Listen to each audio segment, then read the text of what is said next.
Hey guys, welcome to the Taz Morning Show. Today we're here with an absolutely inspirational woman.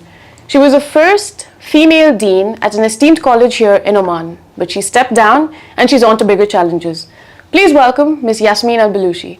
Ms. Yasmin, thank you for being here. Thank you. I've heard so much about you, and it's actually good to see you in person. So thank you for being here.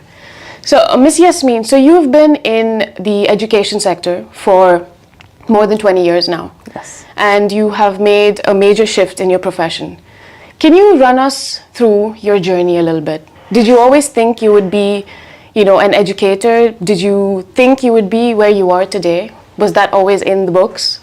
Yeah, first of all, thank you so much for the interview and the invitation and being here. Well, if I start with my life, I never thought I would be in the education system, and I always wanted to be an architect. Okay. And unfortunately, the year I joined the college, female were not allowed. So I had to make a decision to shift to another major in the university. And I quite like languages, so I selected English language teaching, and this is how I stepped into the education as a first step. I never thought that it will be a journey for life. And my whole journey started there. Started with school, in fact. I started as a school teacher. But down the line, 2 years, I felt I don't fit in here with kids. I'm more connected with adults, mature people.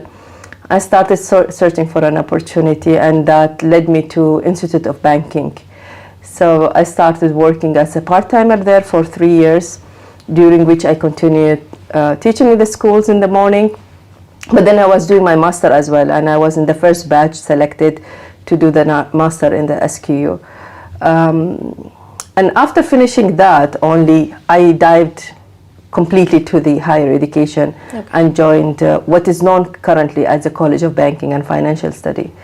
Being there for 18 years, I felt time to move on, and that was the time when I was appointed as the first dean for Muscat College. Lovely. And and then after 2 years, I thought, looking for another challenge, I'm looking for other journey to take, and maybe out of the higher education zone. And this is how I came across national project, and I was called to take care of a national project in Oman for leadership. It's called Atimad, and it was designed in a way to empower and upskill Omanis to take leadership position in the middle and senior position in the private sector.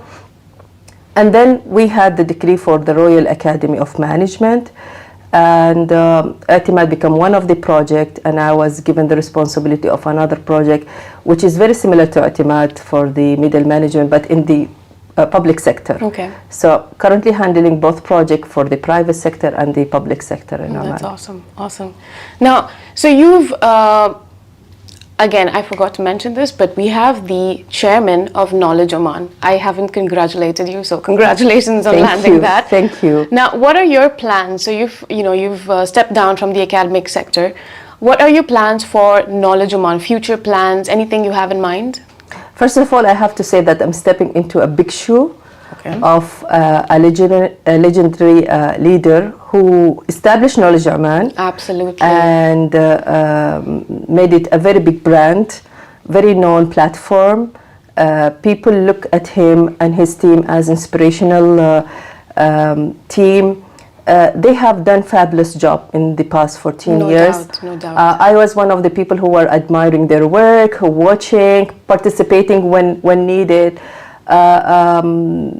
But I was always admiring what they are doing, and it's such an honor to be trusted, to be thought of, somebody who can step and join the team and take this position. I think that comes with a lot of respect and trust. Definitely. And I'm truly honored to take the lead of this organization, of course with the help of the whole team. No one can do it better, honestly. I've just spoken to you for a bit, but I can see that you're absolutely knowledgeable. So I think you are the complete right person for the job. So Mr. Tariq has done a good job in selecting his candidate. But honestly, the job of the chairman, comparatively to the work of the team, is much easier. And I'm not saying that as a cliche, because I think the dynamo of the whole work rests on the president of the team, Yes. of Knowledge Oman, and we have an energetic, beautiful, and so much knowledge, personality, and somebody who really did an amazing job in the past few years. And the team, supporting team, and I think they are the dynamo of the whole entity. I think the chairman job will be more of a leading, more of a guiding, more of a mentor kind of a job. So I think comparatively to what they are doing, my job is much easier than the team job. But it's a very hard job. Like leading a team, and a huge team at that, it's not an easy feat. So I think they've selected the right person because you have been in the education sector. You know what leading people, you've been inspiring people throughout. So, kudos to that. I think it gelled very well because sharing knowledge, the concept of sharing knowledge, transferring knowledge, is in the heart of my profession. Yes. It's in the heart of my philosophy, personally and professionally. It's in the heart of my passion to start with. And I have been doing that as an individual, but it was individual efforts, it was scattered effort. And now I can see with Knowledge Oman that clapping the hand with a great team and doing it at a platform already established and already doing amazing job for the community in terms of sharing knowledge, in terms of supporting the society. I think that is amazing. I think I found a place where I can share the knowledge and experience I have gained. I can listen to other ideas. I can learn from the team what they are doing. And together, I think we can drive this platform to another height.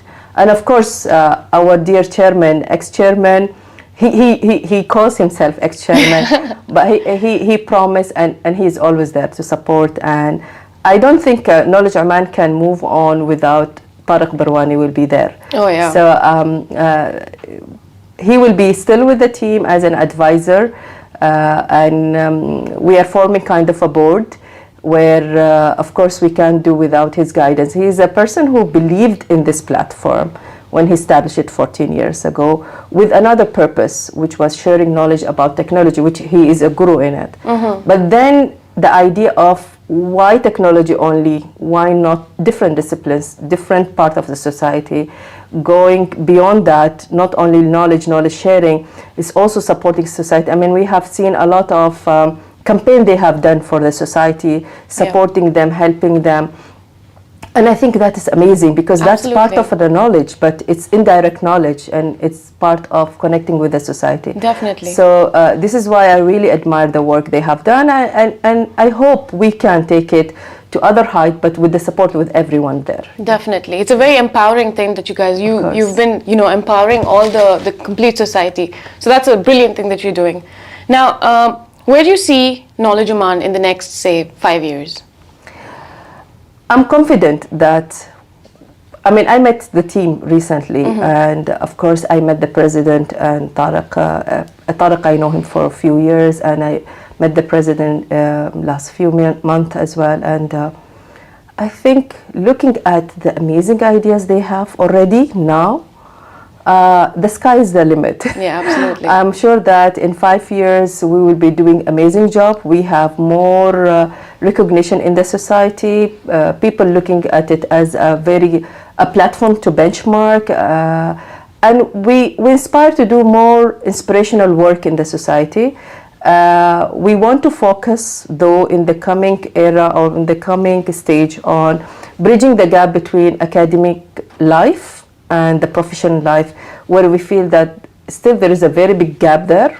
Okay. And a lot of young people need to understand and be equipped with a lot of competencies, skills, need to meet people who can inspire them, need to meet people who can guide them, need people who can enlighten them and bridge their knowledge and make it transferable. I think we will be focusing more on that segment. Having said that, but that will not be limited to Definitely, all the yeah, activities.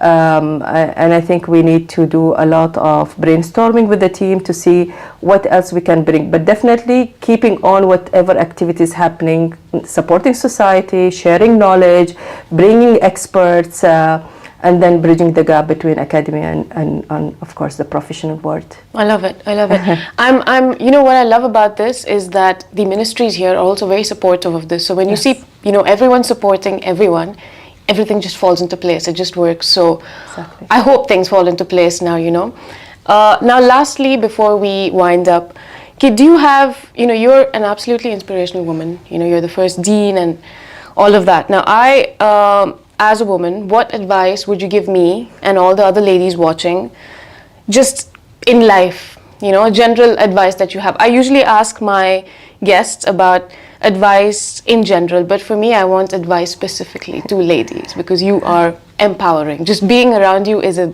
whole different vibe. Well, thank you for sweet words. I believe, and this is my personal belief, is when a woman believes in herself, nothing else can stop her. It's always the confidence that you can do what makes a lot of difference. And I have no doubts. Intellectually, they are capable. Physically, they are capable. They are brilliant. They are hardworking. Lots of women, they have that. And when you ask them to step in a leadership position, they always ask, "Can I?" And that being hesitant and not confident about her own capabilities, I always see it as a wall between what she is capable of doing and what she is putting as, like a barrier to herself to step forward. Because, the moment she steps forward, she will find another word, and she will find that she might be outperforming other people who are already there in the field, be it female or male. So just believing in yourself and just being real and working hard, definitely. And nothing comes easy. I know a lot of women always think, work-life balance and being a woman, you are responsible of the house. Definitely that comes as a package. But I found that majority of leaders around here, especially women, and that the same equation, by the way, depends on the men. Yeah. It's just how you create your own balance where family is not affected, your work not affected, and how you create on daily basis. I call myself, living on imbalance on purpose. So maybe one day I decide to be 90% family person and 10% only looking at an email and checking it. And there are times with big projects and operational time, high time. Maybe I can turn 100% to work or 90% or 80%. Now, what determines that equation? It's only you. Yeah. Because you see what is the priority at that point of time, because priorities fluctuate not periodically on daily basis. Yeah, definitely. In a moment. I agree. So you woke up today and you decide today what is the priority. Accordingly, like today it's Friday. I know that we had this commitment, but I know that 80% of my day I already committed to the family front. That kind of equation, a woman can only create it for herself.